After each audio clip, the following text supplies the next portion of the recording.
وقال اللہ تبارک و تعالی فی شان حبیبہ ان اللہ وملائکتہ یصلون علی النبی یا ایھا الذین آمنوا صلوا علیہ وسلموا تسلیما اللہم صل علی سیدنا و مولانا محمد وعلى آل سيدنا ومولانا محمد وبارك وسلم الصلاة والسلام عليك يا سيدي يا رسول الله وعلى آلك وأصحابك يا سيدي يا حبيب الله الصلاة والسلام عليك يا سيدي يا نبي الله وعلى آلك وأصحابك يا سيدي يا رحمة للعالمين تمام تعریفیں اللہ رب العالمین کی جو تمام مخلوقات کو پیدا کرنے والا، درود و سلام حضور صلی اللہ تعالی علیہ وآلہ وسلم پر، آپ کی اہل بیت اطہار، آپ کی ازواج مطہرات اور آپ کے جانثار صحابہ رضوان اللہ تعالی اجمعین پر درود و سلام۔ اللہم صلی علی محمد وعلی آل محمد وبارک وسلم سبحان اللہ وبحمدہ سبحان اللہ العظیم۔ اللہ تعالیٰ کے فضل و احسان کے ساتھ اللہ کے گھر میں ماہ شعبان المعظم کے آخری جمعۃ المبارک کے موقع پر موجود ہیں، اور الحمدللہ تعالیٰ میں بھی براہ راست آج بیت اللہ شریف سے رات کا سفر شروع ہے اور سیدھا گلستان رسول میں پہنچ گیا ہوں۔ اس کے درمیان میں نے کوئی اور کہیں میں نہیں گیا، بیت اللہ شریف وہاں سے سفر شروع کیا جدہ، اور وہاں سے میں ادھر آ گیا ہوں اور آرام بھی نہیں کیا اور مسجد میں پہنچ گیا ہوں آپ کے پاس۔ آپ کے لیے تمام کے لیے میں نے اجتماعی دعا کا سلسلہ وہاں پہ رکھا۔ اللہ تعالیٰ میری مانگی گئی دعائیں اس مسجد کے ساتھ منسلک سارے جامعہ کے ساتھ منسلک معاونین، اساتذہ کرام، خطباء، معاونین اور اس مسجد کے مقتدی جتنے بھی یہاں پر نمازی ہیں، سب کے حق میں مانگی گئی دعائیں اللہ تعالیٰ قبول فرمائے۔ اللہ تعالیٰ سب بیماروں کو شفاء کلی عطا فرمائے۔ آج انشاءاللہ تعالیٰ آپ کے سامنے ماہ رمضان کی آمد کی مناسبت سے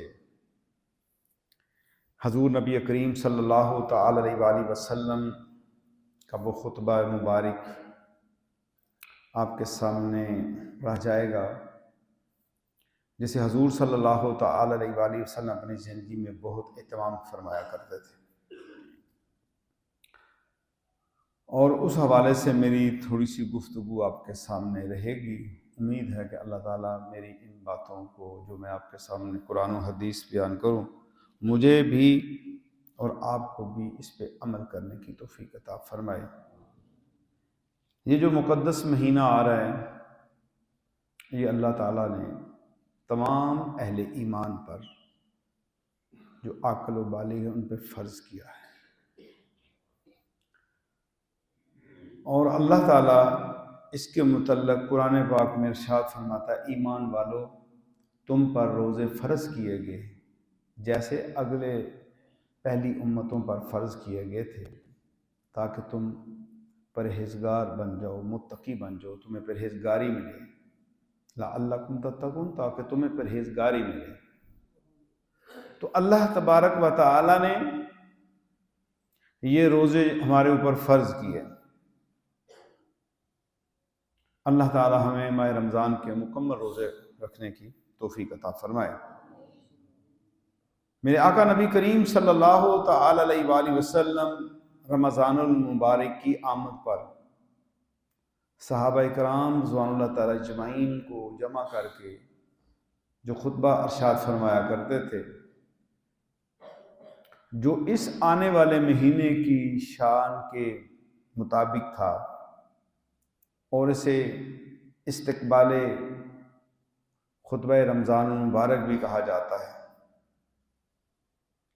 اور اس خطبے کے اوپر آپ نے توجہ دینی ہے کہ اس میں اللہ کے محبوب صلی اللہ تعالی علیہ وسلم نے امت سے کیا ارشاد فرمایا ہے، جس میں میں اور آپ اور ساری امت شامل ہیں۔ اسے روایت کرنے والے حضرت سلمان فارسی رضی اللہ تعالی عنہ،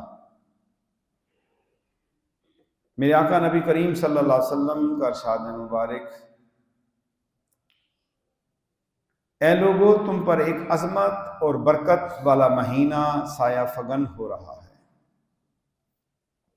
اس مہینے میں ایک ایسی رات ہے جو فضیلت و برکت والی رات ہے اور 1000 مہینوں سے بہتر ہے۔ اس مہینے کے روزے اللہ تعالیٰ نے تم پر فرض کیے ہیں، اور اس کی راتوں میں قیام کو نفل کے درجہ میں رکھا ہے۔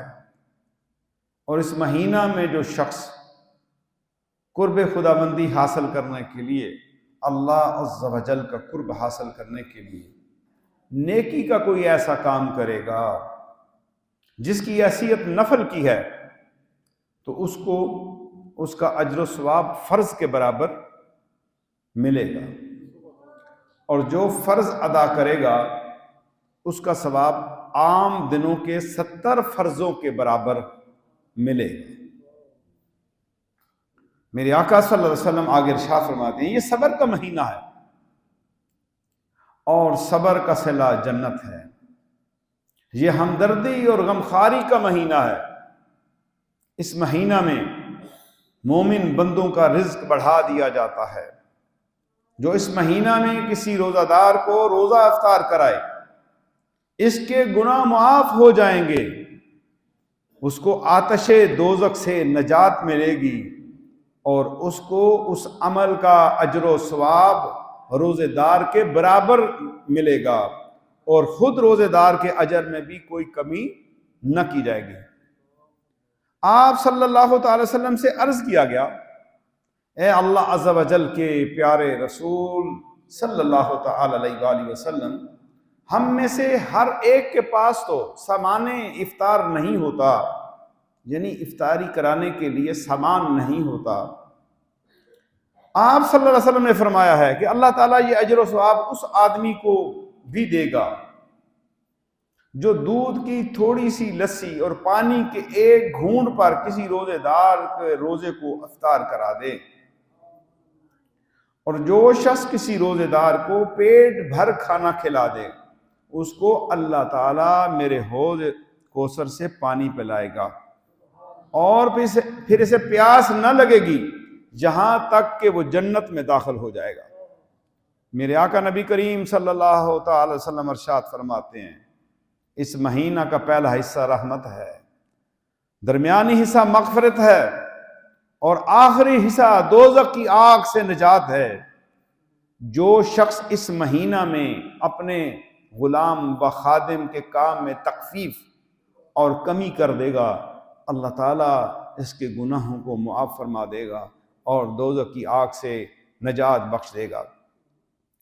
حضور نبی اکرم صلی اللہ تعالی علیہ وآلہ وسلم نے اپنے خطبہ کے آغاز میں جو خوشخبری اپنی امت کو دی ہے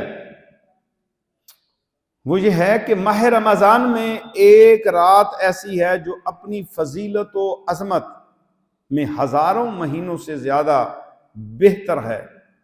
مطلب یہ ہے کہ ایمان کو جو تقویت، دل کو جو جذبہ، اخلاص و عمل، اور زندگی کو جو طہارت و پاکیزگی اس ایک رات کی عبادت سے حاصل ہوتی ہے، وہ 1000 مہینوں کی عطا تو عبادت سے بھی نصیب نہیں ہو سکتی۔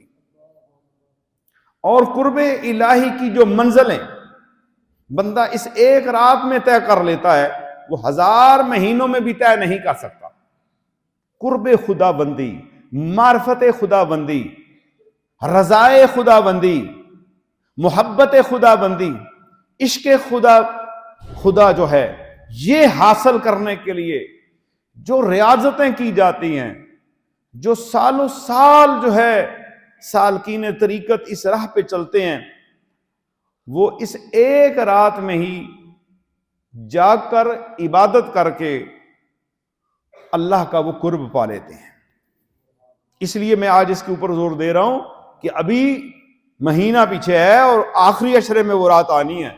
آج سے تہیہ کر لیں کہ ہم نے اس رات کو پا لینا ہے، اس کو حاصل کرنا ہے، کیونکہ حضور صلی اللہ علیہ وسلم نے اپنے خطبے کے اندر سب سے پہلے اس رات کا ذکر کیا۔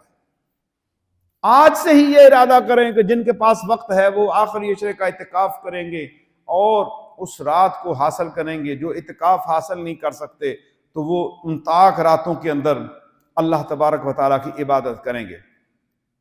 اسی طرح میرے آقا نبی کریم صلی اللہ علیہ وسلم کی ایک دوسری حدیث سے معلوم ہوتا ہے کہ یہ بابرکت رات ماہ رمضان کے آخری عشرہ کی طاق راتوں میں ہے، یعنی 21، 23، 25، 27 اور 29، اور اس رات کو مخفی کر دیا گیا ہے۔ یہ حکمت ہے اہل ایمان کے لیے، تاکہ ماہ رمضان کے آخری عشرے میں کثرت سے اللہ کی عبادت کریں اور باقی مہینوں کے لیے تقوی کا زاد راہ جمع کریں، اور اس طرح ہم اپنے آپ کو اللہ تبارک و تعالی کے قرب میں لے کے جا سکتے ہیں۔ اور دوسری بات، آپ صلی اللہ تعالی علیہ وآلہ وسلم نے ارشاد فرمائی، جو شخص اس مہینہ میں کوئی ایسی نیکی کرے جو نفل کا درجہ رکھتی ہے تو اجر و ثواب فرض کے برابر ملے گا، اور ایک فرض کے اجر کو 70 گنا کر دیا گیا ہے۔ اور اللہ تعالیٰ رمضان المبارک میں یہ اجر و ثواب اس لیے بڑھا دیا ہے کہ بندہ اس مہینے میں نیک کاموں میں زیادہ سے زیادہ دلچسپی لے، حصہ لے، تاکہ اس کے دل میں اللہ اور اس کے رسول کی اطاعت کا جذبہ پیدا ہو۔ وہ اس ایک مہینہ میں نیکی اور تقوی اتنی اچھی طرح حاصل کرتا ہے اور اس میں تربیت حاصل کر لیتا ہے تو پورا سال اس کی چاشنی اسے ملتی ہے۔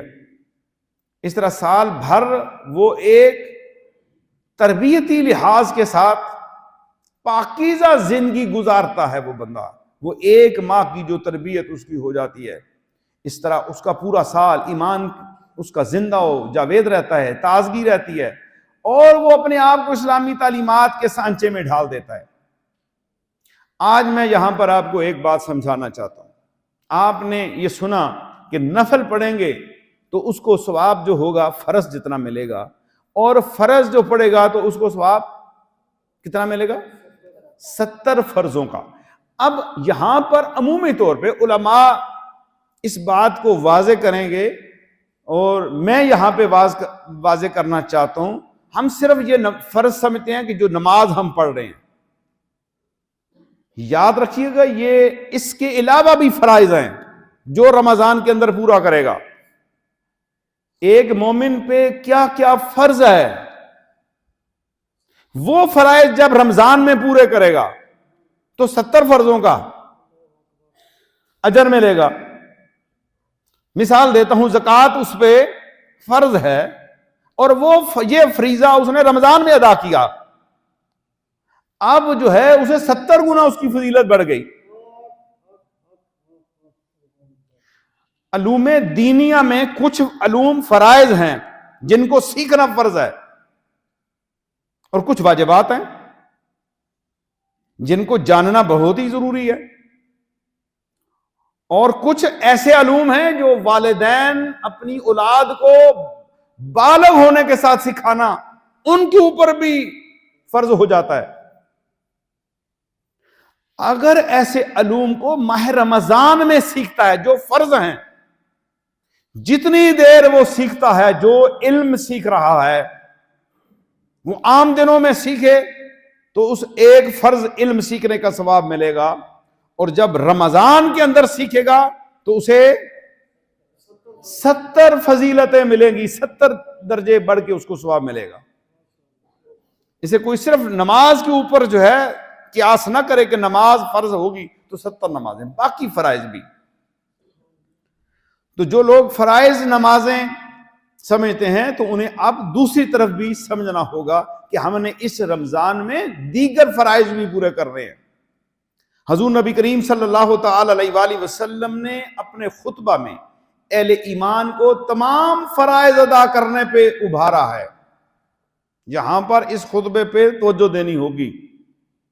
علم حاصل کرنا فرض ہے، روحانی دینی دعوت کا کام کرنا فرض ہے، جو دین کا کام ہے، امر بالمعروف و نہی عن المنکر، لوگوں تک جانا، لوگوں نماز جمعہ کے لیے آؤ، آخری عشرہ میں اعتکاف کے لیے آؤ، نیکی کے لیے آؤ، اور یہ کام فرض ہے. نیکی کا حکم دینا اور بدی سے روکنا فرض ہے ہر مسلمان پر. پہلے وہ اپنے آپ کو روکے، پھر اپنے اہل و عیال کو روکے جن پہ اس کی دسترس ہے، اپنی بیوی کو، بچوں کو روکے، پھر جہاں تک اس کی قوت ہے وہاں تک وہ جائے، لوگوں کو بتائے. لیکن کسی کو مار پیٹ کے کر کے نہیں، ڈنڈا شنڈا مار کے نہیں اس کو سیدھا کرنا. نیکی کا حکم زبان سے دینا ہے، اپنے عمل سے نیکی کا حکم دینا ہے. بچوں کے سامنے نماز پڑھے نا، اور بچوں کو کہ نماز پڑھو، خود پردہ نہ کریں، بیوی کو کہیں پردہ کرو. یعنی اس طرح دین کے کاموں میں خود عمل کرنا ہے، پھر دعوت دینی ہے. اس کو کہتے ہیں نیکی کا حکم دینا اور برائی سے منع کرنا. عدل و انصاف اور امن و امان کا قائم کرنا بھی فرض ہے. عدل و انصاف اور امن و امان کا قائم کرنا یہ فرض ہے. یہ یاد رکھیے، یہ مجھ سے لے کے اوپر سطح تک سب کے اوپر جو ہے امن امان اور اس کو قائم کرنا امت پہ فرض ہے. اسی طرح عہد و پیمان کو پورا کرنا، جو وعدہ کیا ہے، شریعت کے تابع جو وعدہ کیا ہے اس کو پورا کرنا یہ فرض ہے.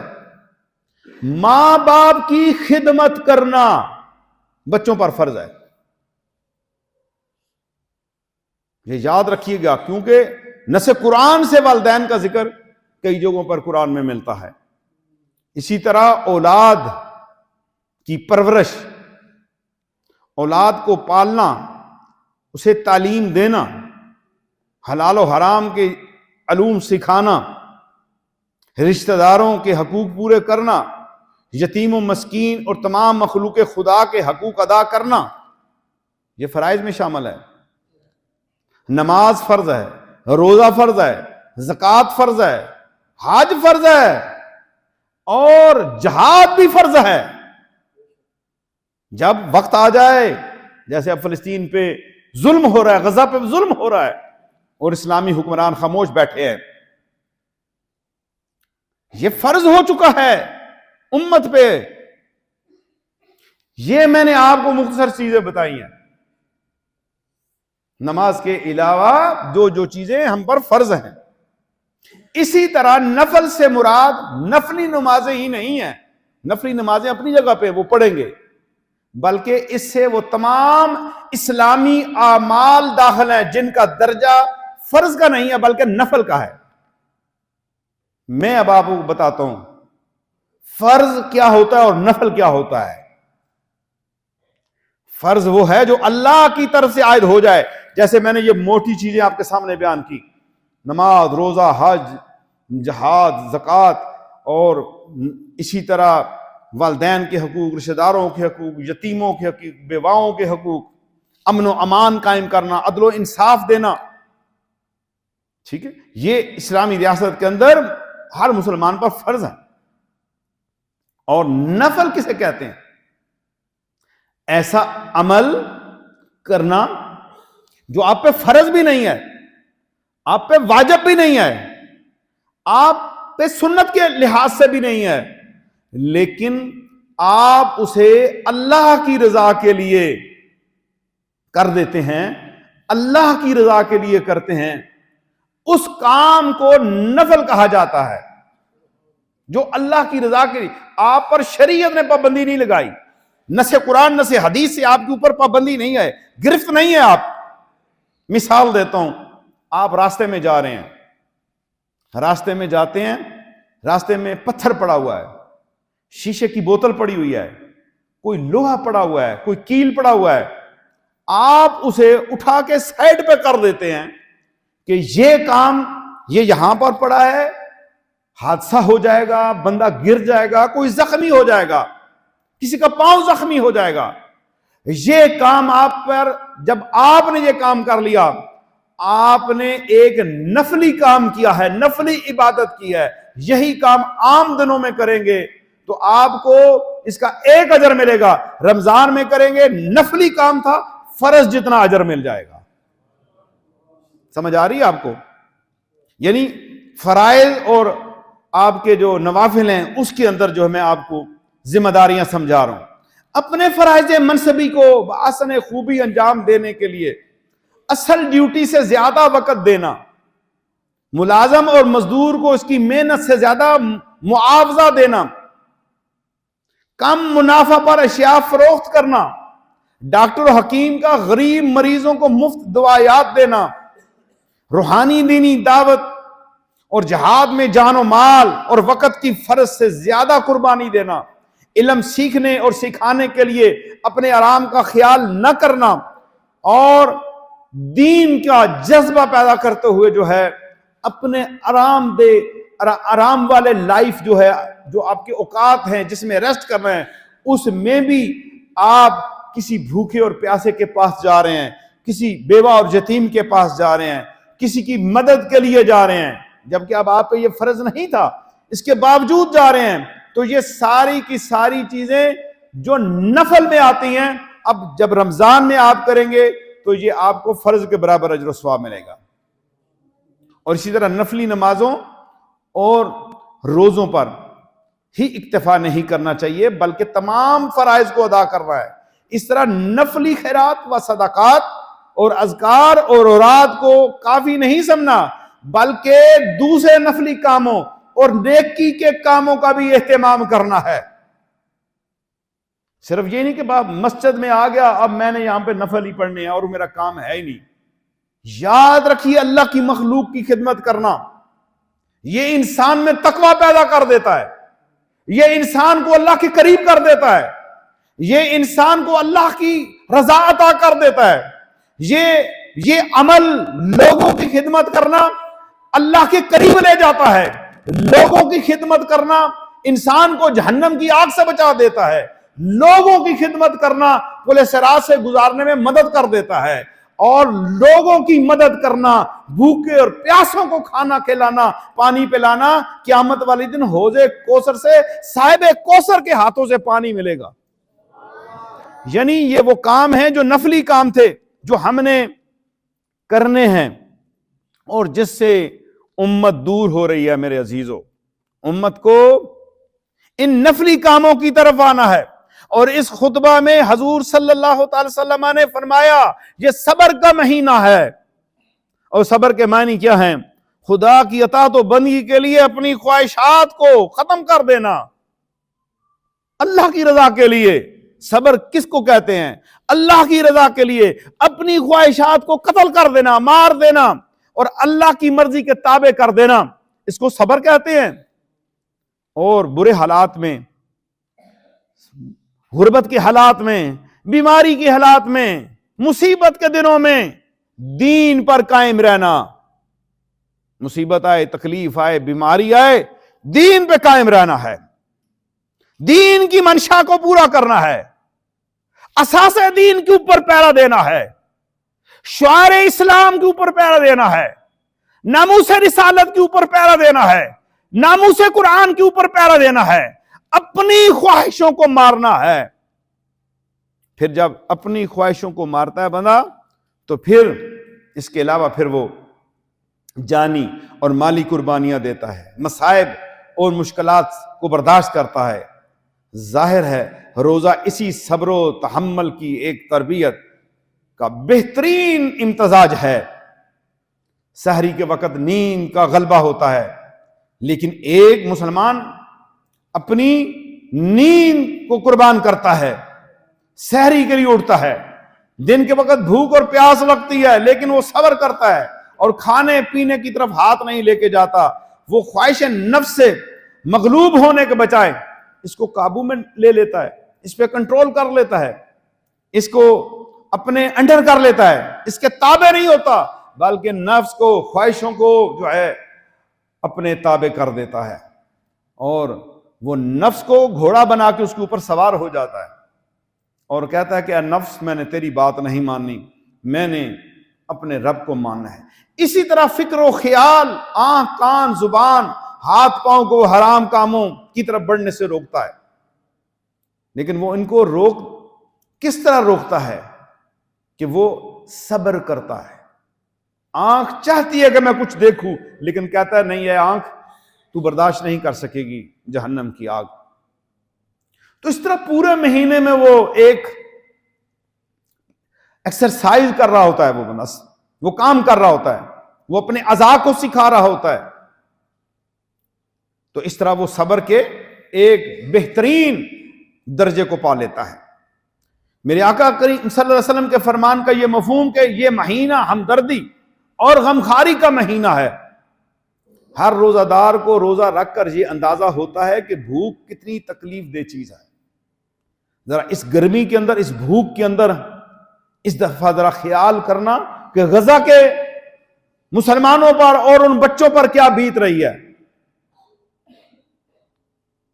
فلسطین کے مسلمانوں پر کیا بیت رہی ہے، یا جو آپ کے ملک کے غریب ہیں ان کے اوپر کیا بیت رہی ہے۔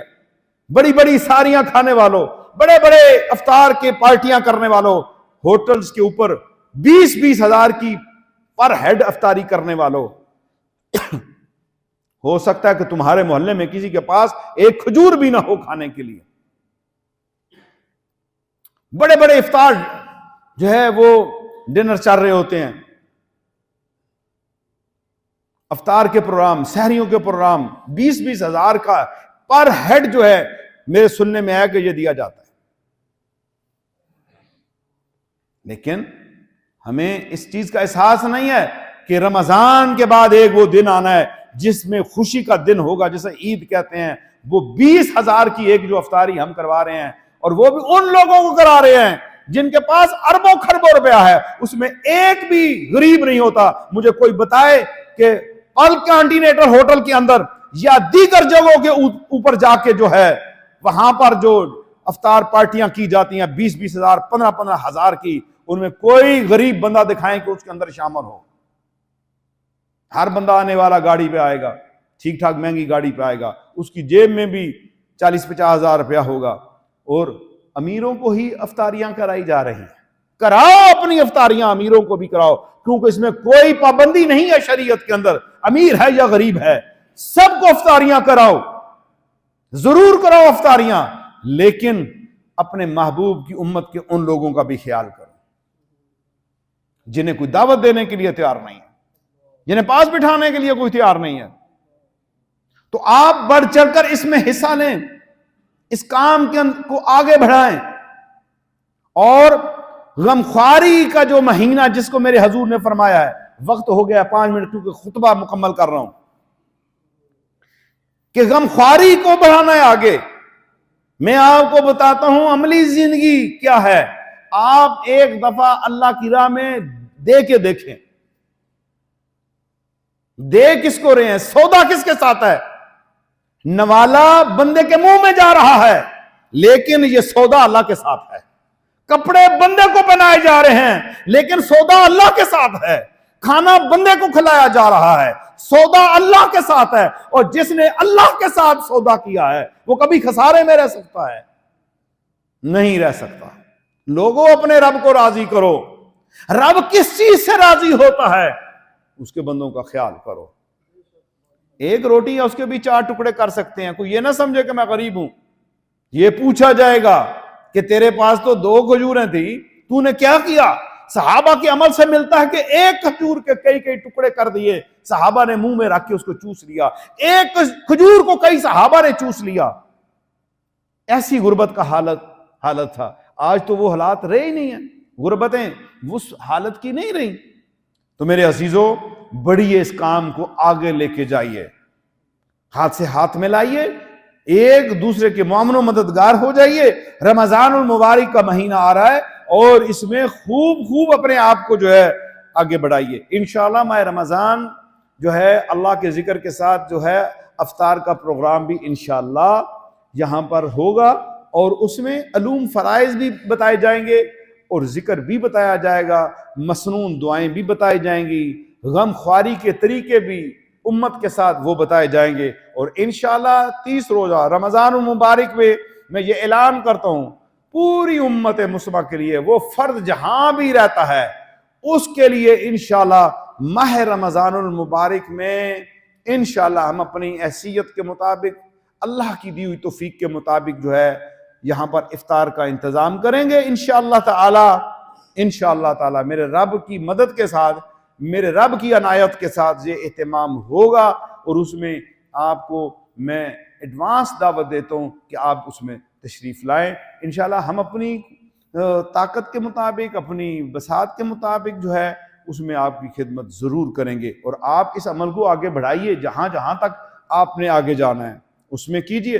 مجھے دوستوں نے کہا کہ ہمارا حصہ بھی ڈالیے، تو میں نے ان کو بھی الاؤ کیا، کیونکہ یہ بہت بڑا پیکیج ہوتا ہے 30 روزہ، انتظامیہ کو پتہ ہے یہ کتنے اخراجات ہیں، تو میں نے ان لوگوں کو بھی شامل کیا، مشاورت کی ایک اجلاس کیا، اس میں ہم نے روزہ اور افطاری کا جو انتظام کیا، اور طلبہ جو صبح سحری کرتے ہیں اس کا انتظام کیا کہ 300 روپیہ ہمارا خرچ ہوگا تقریباً اس کے اوپر۔ اگر آپ میں سے بھی کوئی، کیونکہ میں نے اس میں یہ نہیں کہا کہ صرف میں اپنا پیسہ یہاں پر لگاؤں، کیونکہ مجھے دوستوں نے فون کیے، میسیجز کیے اور کہا کہ نہیں ہم ڈالنا چاہتے ہیں، خواہ ہم ایک بندے کی افطاری ڈالنا چاہیں، تو میں نے اس کے لیے مجلس شورا احتیاط کمیٹی بنا دی، مجلس شورا ان کی ایک مجلس بنا دی، اس میں آپ اپنے احتیاط بھیج سکتے ہیں، ٹیلی فون کے اندر ایزی پیسہ اکاؤنٹ بھی بھیج دیا ہے ہم نے سوشل میڈیا پہ، اور بینک اکاؤنٹ بھیج دیا ہے، براہ راست بھی یہاں پر چنگیز صاحب بیٹھے ہیں اور ان کے پاس اکاؤنٹنٹ مالیات ہیں، ان کو آپ جمع کروا سکتے ہیں،